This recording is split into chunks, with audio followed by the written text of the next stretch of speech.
সুবর্ণচরে আল নাফি হজ কাফেলার ৫৬ জন হজ যাত্রা উপলক্ষে দোয়া ও বিদায় অনুষ্ঠিত হয়েছে। নোয়াখালী থেকে আমাদের প্রতিনিধি আহসান হাবিবের পাঠানো তথ্য ও ভিডিওচিত্রে ডেস্ক রিপোর্ট। নোয়াখালী সুবর্ণচরে পবিত্র হজ যাত্রা উপলক্ষে দোয়া ও বিদায় সংবর্ধনা অনুষ্ঠিত হয়েছে। ২ মে শনিবার সকাল ৯টায় হারিস চৌধুরী বাজার বাইতুস শরফ জামে মসজিদে অনুষ্ঠিত দোয়া ও বিদায় পর্বে সভাপতিত্ব করেন হাজী আব্দুল হক চৌধুরী। দোয়া পরিচালনা করেন বাইতুস শরফ জামে মসজিদের খতিব মাওলানা আবুল হুসাইন। হজ যাত্রীদের উদ্দেশ্যে বিভিন্ন নসিহত প্রদান করেন মাওলানা রেদওয়ানুল্লাহ, মাওলানা আবুল হুসাইন, মাওলানা জয়নাল আবেদিন, হাজী নুরুল আমিন প্রমুখ।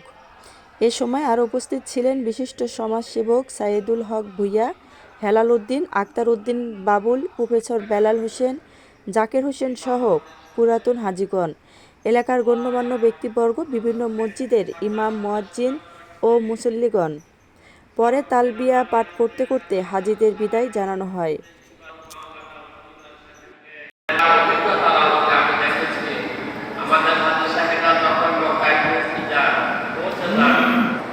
কিন্তু সেখানে যাওয়ার পর আমাদের মধ্যে সেই আশা ইবাদত করা